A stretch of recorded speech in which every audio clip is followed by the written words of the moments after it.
It's the holiday season, a time for joy, love, and for some of us, unwanted pounds. But don't worry, I have a holiday survival guide for you in this video. We're going to explore how you can navigate the festive season without losing focus of your health goals. So let's grab a cup of tea, grab some hot chocolate, maybe some eggnog if that's your thing, and let's get started. Now, you've probably heard of the calorie surplus equation, right? Calorie in versus calories out is how you're going to gain weight. But the holiday season really amplifies this because, let's face it, there is just so many damn good foods to choose from. Gaining a few pounds may seem inconsequential in the grand scheme of things, but research shows that these pounds often stick around, contributing to what is called creeping obesity.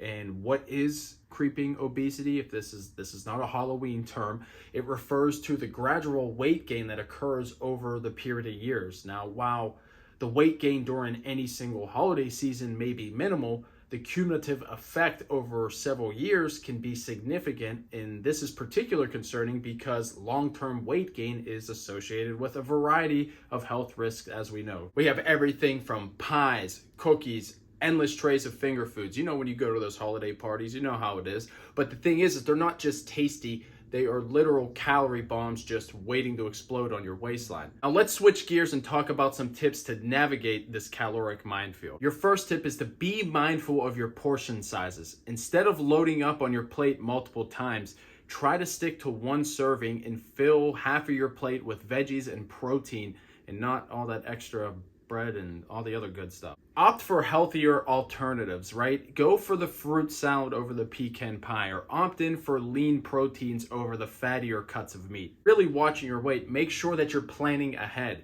If you're attending a festive feast, a little holiday party, have a healthy meal beforehand to reduce all these extra temptations to overindulge in some of the sweeter or more calorie-dense food. And finally, stay active. Maybe doing a 30-minute walk or a 15-minute walk after your dinner or after some of these holiday parties can actually offset some of the extra calories that you might consume. When we think about weight gain, we often focus solely on exercise and our diet. We often overlook the significant role that hormones play in the equation. And one hormone that has one of the biggest impact is cortisol, commonly known as the stress hormone. Cortisol is produced by the adrenal glands and is released in response to stress. Now, while cortisol serves an important function like regulating metabolism, blood sugar, etc., it can have detrimental effects on your body, especially during this time of the season. Now, one of these effects is an increase in appetite, particularly for sugar and fatty foods.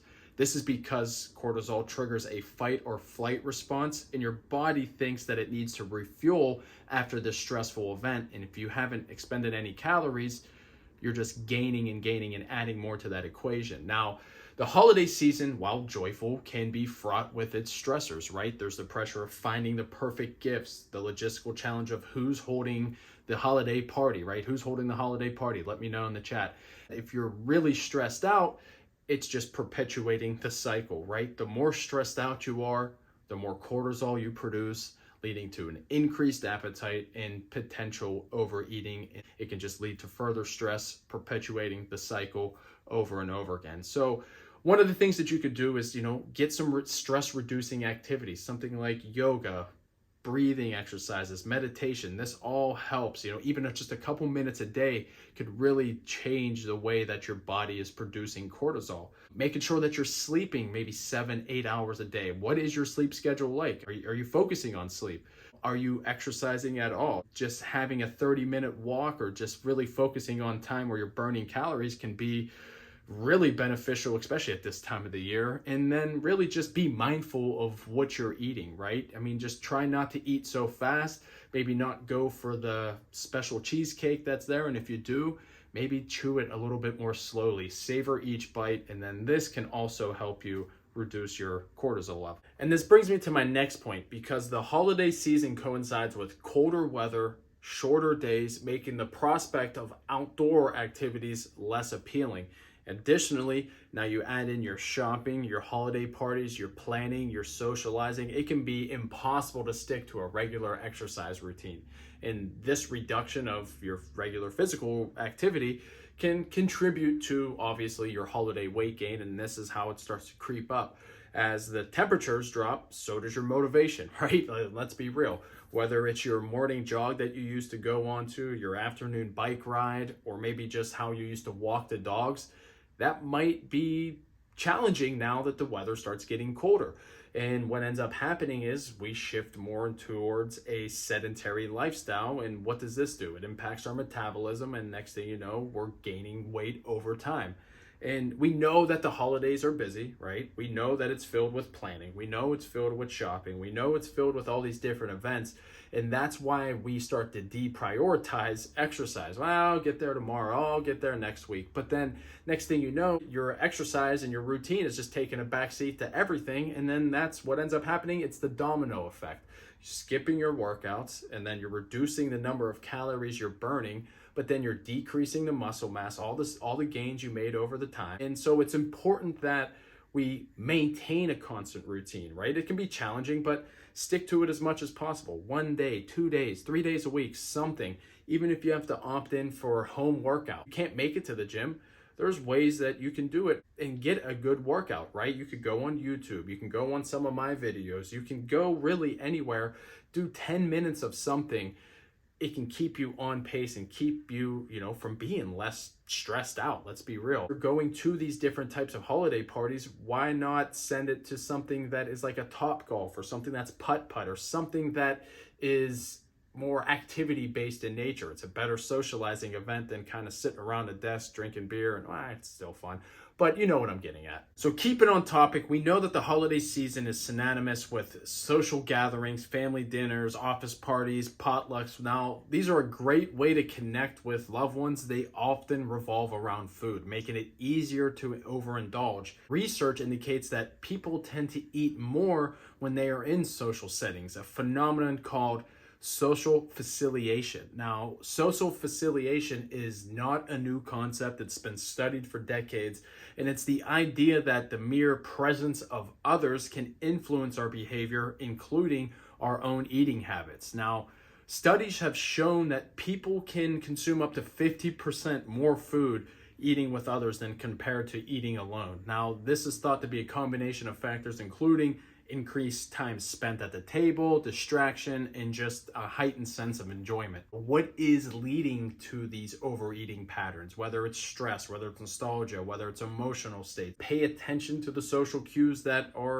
encourage your overeating, like large serving bowls or people going back for second and thirds. It's okay to set boundaries. You could just say, no, I'm full, or you know what, no, I'm okay. You don't have to avoid all of these tasty foods. You just got to plan ahead and know that you're going to be attending some of these events with some social people. So maybe you have a healthier meal beforehand to offset maybe the likelihood of you overindulging in some of these other particular tastier foods. The holiday season is often a time of increased alcohol consumption, from festive cocktails to celebratory champagne toast. Alcoholic beverages are a common feature at holiday gatherings. Now, while enjoying a drink with loved ones is okay, and if that's your thing, that's your thing, it's just important to understand that the impact that alcohol has on your weight loss or your weight journey.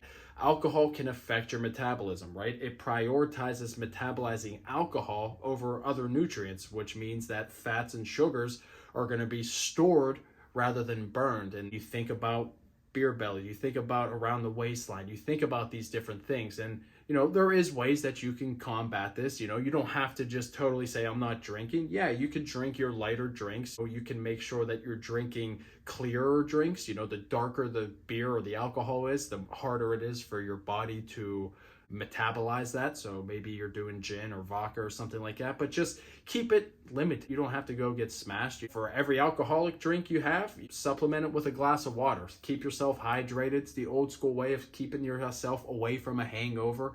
And don't drink on an empty stomach. That's never a good thing when you're going to a holiday party. So just make sure that you have some food beforehand. If you are going to drink, just make sure you do it mindfully. I'm not your father. I'm not your dad. I'm not your mom. Just be responsible. Let's be real. The body has several mechanisms to defend against weight loss, making it easy for those extra holiday pounds to just become a permanent fixture on your waistline. This is why it's crucial to be proactive in managing your weight loss during the holiday season. And this is why I made this video in the first place, because the long-term aspect isn't just physical, it's psychological. Weight gain affects self-esteem, body image, leading to a cycle of emotional eating and further weight gain. And breaking this cycle requires attention, effort, guidance. Make a plan. Do you want to shed pounds? Do you want to maintain during the holiday season? This is always a difficult time, so you have to really plan for it. Consider working with a fitness coach like myself, or somebody in your local area that you trust, someone that can guide you and tailor what's going on and really help you in those areas that are challenging for you. Keep track of your weight. Keep track of your health metrics. Do you have, a smart device that is keeping track of your steps, your heart rate? And finally, just make it a family affair, right? Don't indulge too much over the holidays, but make it a family affair to say, hey, we kind of go crazy during the holidays. Let's not make it so crazy like we usually do. So there you have it, folks, your ultimate guide to surviving the holiday season without compromising your health goals. And if you found this video helpful, please give it a thumbs up, share it. Don't forget to subscribe for more. So stay tuned for my next video, The $1 Billion Lie, Why Diets Fail and What Actually Works, where I'll pull back the curtains on some shocking truths. So trust me, you won't want to miss this. Make sure you like and subscribe to the video, and I'll see you on the next video.